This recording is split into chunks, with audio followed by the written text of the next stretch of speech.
200 కోట్లట worth. ఇది ఇప్పుడు చెప్తారు కానీ కన్విక్షన్ కాదు ఎందుకు సార్? మీకు ఒక చెప్పనా, ఆ డిపార్ట్మెంట్ చాలా కాలం నేను చూసినాను సార్. మీరు చూసారు. తర్వాత ఇప్పుడున్న officer Charu Sinha is one of the best officers in the police department sir. We must accept that.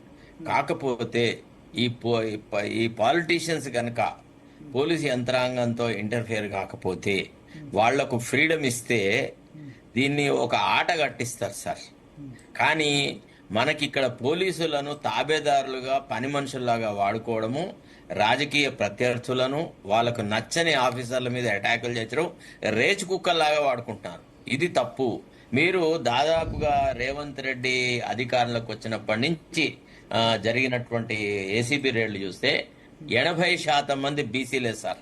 అంటే మీ దృష్టిలో రెడ్లలో, వెలుమ ఆఫీసర్లలో, లేకపోతే ఇతర ఉన్నత కులాల వాళ్ళలో అవినీతి పరులు లేరా?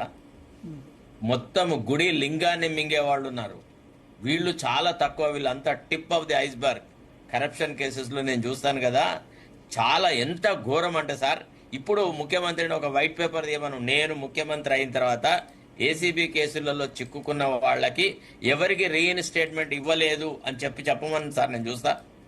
ఎంతమంది ఏసీబీ కేసులలో చిక్కుకున్న వాళ్ళు కొంతకాలం వెయిటింగ్ చేసిన తర్వాత పోస్టింగ్ కోసం వెయిటింగ్ చేసి ముఖ్యమంత్రి ఆఫీస్తోనే పైరవి చేసేసి పోస్టింగులు తెచ్చుకున్న వాళ్ళ సంఖ్య ఎంతమంది? పేర్లు చెప్పమానండి. నాకు చాలా మంది తెలుసు. అంటే నేను అనేది ఏంటంటే, అవినీతి రాజకీయ నాయకులు, అవినీతి రాజకీయ వ్యవస్థ is more dangerous than the official corruption. ఒకవేళ రాజకీయాలు కనుక ప్రక్షాళన జరిగితే, నిజాయితీ గల ఆఫీసర్ ఉంటే వాడికి నిజాయితీ గల రాజకీయ నాయకుడు ఉంటే వాడికి దమ్మే ఉండదు. నేను చూసినాను చాలా మందిని. అంటే I come from a political family. మంచి నిజాయితీ గల ఎమ్మెల్యే ఉంటే ఆఫీసర్లు లేచి నిలబడతారు, చెప్పిన పని క్షణాలుగా చేస్తారు. వీడు అవినీతి పరడవడం, వాడు కూడా ఆడ సంపాదించలేదా, మేము సంపాదిస్తే తప్పేంది అనే స్థితికి వచ్చింది. చాలా మంది, నేను కొన్ని పేర్లు చదువుతా. వంశీ మోహన్ డిప్యూటీ కలెక్టర్, అంటే ఇంతకుముందు షేర్లింగంపల్లి తహసీల్దార్ ఉండే. తర్వాత మోహన్ నాయక్ జురుపాల, ఆర్మడ వెంకటరెడ్డి, నాయని భుజంగరావు అంటే పోలీస్ ఆయనే. తర్వాత అడిషనల్ ఎస్పీ క్యాడర్ ఆయనే. మొన్న దీంట్లో టెలిఫోన్ ట్యాపింగ్ లో ఉండే టి సుచరిత, సగ్గం అనంతలక్ష్మి, ఇంత సంపాదించేంత వరకు ఎందుకు వెయిట్ చేస్తారు? 200 కోట్లు ఆస్తే బదులు 50 కోట్లు. అసలు ఏసీబీ సార్, నా మాట ఏంటంటే దయచేసి ఒక్క 2 నిమిషాలు మీరు నాకు టైం ఇవ్వాలి. I will explain you the anatomy of the case, how it happens. yes exactly I will explain. DA case అని అంటే డిస్ప్రపోర్షనేట్ అసెట్స్ కేసు అని. డిఏ కేసు అంటే ఏంటంటే, a person possessing more assets than these known sources of income అని అంటారు. దీనికి ఏం చేస్తారు? మా ఏసీబీలో ఒక దుర్మార్గమైన పని ఉందంటే, ఎంట్రీ ఇంటూ ది డిపార్ట్మెంట్ నుంచి మొదలెడతారు sir. Starting point starts with the person who join the duty on the day. ఆ రోజు నుంచి వీళ్ళు రేడి చేసే వరకు ఉన్నటువంటి ఆదాయాన్ని అంతా తీసుకొని వాడికి నిజంగా వచ్చిన జీతం కూడా అవినీతి సొమ్మే అనేలాగా తయారిస్తారు సార్. ఎన్నోసార్లు ఐ రేజ్ అన్ ఆబ్జెక్షన్. నేను చాలాసార్లు నా ఒపీనియన్ కు వాటికి వీటికి వస్తే, ఇదేందయ్యా, ఎవడైనా ఉద్యోగంలో చేరినాడే అవినీతి పరుడు అయితే మీకు ఏమైనా బుద్ధి ఉందా? ఇట్లా తయారు చేస్తారు, ఇట్లా ఫ్రేమ్ చేస్తారు కేసులు అని.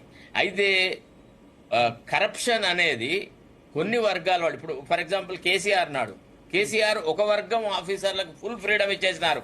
ఇంకా దొరల ఆఫీసర్లు సార్, వెలుమ ఆఫీసర్లు మొత్తం రాష్ట్రాన్ని కొల్లగొట్టాలి అట్లా కొల్లగొట్టినారు సార్. ఒక్కొక్కడి దగ్గర ఇప్పుడు మీరు చూస్తున్నారు కదా, భుజంగరావు, వాడు వీడు, మురళీధర్ రావు, ఇట్లా అందరిని తీశారు కదా. ఎంత సార్ వాళ్లతో పోలిస్తే వీళ్ళు ఎంత?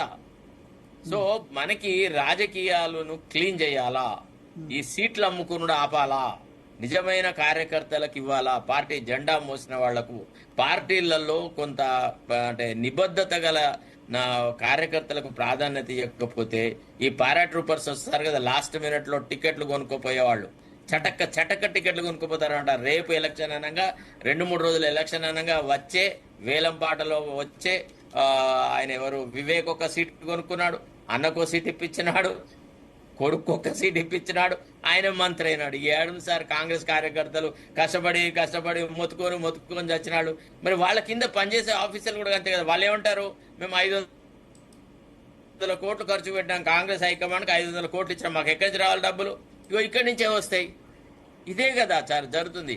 సో మీరు అన్నట్టుగా రాజకీయ కరప్షన్ ఆగకుండా అఫీషియల్ కరప్షన్ ఆగదు. తర్వాత రెండోది, మనము విజిలెన్స్ డిపార్ట్మెంట్కి ఫ్రీడమ్ ఇవ్వనండి సార్. నేను ఛాలెంజ్ చేసి చెప్తున్నాను, మన దగ్గర ఉన్నంత బెస్ట్ పోలీస్ ఎక్కడా లేరు. With all the experience I'm telling you. ఇవాళ ఈ చారు సిన్హాని ఎన్ని రోజులు ఉంచుతారు సార్ రేవంత్ రెడ్డి? ఒక డౌట్ వస్తుంది. ఎవరైనా మంచి ఆఫీసర్, ఇప్పుడు ఆనంద్ కూడా DG ACP, he was doing a wonderful service. ఆయన ఇమీడియట్ గా తీసుకొచ్చి కమిషనర్ ఆఫ్ పోలీస్ గా చేసినాడు. నలుగురు తనకు నచ్చని వాళ్ళ మీద వ్యవహారాలు జరగగానే ఇవన్నీ లుచ్చా రాజకీయాలని మంత్రుల నుంచి ముఖ్యమంత్రుల నుంచే స్టార్ట్ అవుతాయి sir. If you give freedom they will do a wonderful job. మన పోలీసుల దగ్గర ఉన్నంత నిపుణత వేరాలి. మరి మన దాంట్లో కరప్షన్ లేరా అంటే మరి వీళ్ళకి పోస్టింగ్ కి పైసలు ఇవ్వాలి కదా సార్. నాకు తెలిసిన ఎన్నో కేసులలో ఒక inspector of police Jubilee hills లేదా పటాన్ చెరువో లేదా బేగం బజారో ఇట్లాంటి చోట ఏసీబీ ధర ఎంత వలుకుతున్నది సార్? నేనేమంటా అంటే ఈ లాస్ట్ కి ఏంటంటే ఈ కరప్షన్ ఆఫీసర్స్ కి దయచేసి స్పీడ్ ఇచ్చకండి, ఏమైనా సంతోషంగా ఇస్తే తీసుకోండి. ఈ లాస్ట్ కి అది కూడా అంటారు, ఇక పీడించకండి. కొన్ని డిపార్ట్మెంట్ రేటు లెక్క కడుతున్నాయి సార్. మీకు ఇంకో విషయం గుర్తుందా? విజయ అని ఒక తహసీల్దార్, అవును తహసీల్దార్ తగలబెట్టారు, పెట్రోల్ పోసి కాలబెట్టిన కదా. ఆ విజయ మీద ఒక కంటెంప్ట్ కేసు ఉంటుంది. మీ వాయిస్ కట్ అవుతుంది సార్, ఎందుకో శరత్ గారు మీ వాయిస్ కట్ అవుతోంది. మళ్ళీ మీ దగ్గరకు వస్తారు, మీ వాయిస్ ఎందుకో కట్ అవుతుంది సార్. వాయిస్ కట్ అవుతుంది శరత్ గారు. శరత్ గారు మీరు వీడియో ఆఫ్ చేసుకొని మాట్లాడండి. మాదైతే ఇప్పుడు బాగానే ఉంటుంది చూడండి. ఇప్పుడు బాగానే ఉంది, చెప్పండి. బాగుంది, రైట్. అయితే విషయం ఏంటంటే మనము ఆఫీసర్లకి ఫ్రీడమ్ ఇవ్వట్లేదు. మనము వాళ్ళని మన సొంత అవసరాలకు రాజకీయ ప్రత్యర్థులను బలహీనపరచడానికి, రాజకీయ ప్రత్యర్థులను మీద చర్యలు తీసుకోవడానికి అట్లా పోలీస్ యంత్రాంగాన్ని వాడుకోవడం వల్ల ఇది సర్వరాష్ట్ర విజిలెన్స్ డిపార్ట్మెంట్ ను independent it should not be. Sir మా ఏదో ప్రాబ్లం ఉంది సార్, సీరియస్ గా మళ్ళీ వస్తాను, మీరు సెట్ చేసుకోండి, మళ్ళీ ఒకసారి ఆఫ్ చేసి ఆన్ చేయండి. ఎస్ మనోహర్ రావు గారు, పొలిటికల్ బాసెస్ ఏటా. శరత్ గారు ఒక్కసారి మీరు శరత్ గారు ఒక్కసారి మీ వీడియో అసలు ఆడియో రావట్లేదు, మళ్ళీ ఒకసారి కనెక్ట్ కండి, అంతలో వేరే వాళ్ళని తీసుకుంటాను. మనోహర్ రావు గారు ఇప్పుడు వస్తుందా సార్? ఇప్పుడు వస్తుంది సార్, చెప్పండి. అయితే విషయం ఏంటంటే మనం గనక ఈ డిపార్ట్మెంట్లను గనక పొలిటికల్ ఇంటర్ఫియరెన్స్ నుంచి ఫ్రీ చేస్తే క్షణాల మీద అన్ని పనులు జరుగుతాయి సార్. నేను మీకు ఒక చిన్న ఉదాహరణ చెప్తాను. ఒకసారి ఏం జరిగింది సార్, దీపావళి తెల్లారి హైకోర్టు ప్రొసీడింగ్స్ అన్ని నడుస్తున్నాయి సార్ చీఫ్ జస్టిస్ కోర్టులో. అయితే ఆ చుట్టుపక్కలంతా బాణసంచా ఎంత మోగిస్తున్నారంటే అసలు కోర్టు ప్రొసీడింగ్స్ జరిగే పరిస్థితి లేకుండే. అప్పటి చీఫ్ జస్టిస్ రాధాకృష్ణ, నేను అతని దగ్గర వేరే కోర్టులో ఆర్గ్యూ చేస్తుంటే కాల్ ది జీపీ హోమ్ అని అంటే నేను ఆ అటెండర్ వచ్చి నన్ను పిలిచినాడు. నేను పోగానే mister Sarath Kumar, are you able to observe anything in the court అన్నాడు. అంటే ఆ అలజడి, ఆ చప్పుడు, ఆ బాణసంచా చప్పుడు చాలా ఘోరంగా అంటే ఘోరంగా ఉండే. అయితే ఆయన అన్నాడు, నాకు I will give you 10 minutes time, I want total pin drop silence in this area అన్నాడు. అప్పుడు నేనేం చేయాలి, నా ఛాంబర్కి పోయి అంజనీ కుమార్ కు ఫోన్ చేసినాను, అప్పుడు కమిషనర్ ఆఫ్ పోలీస్ కి.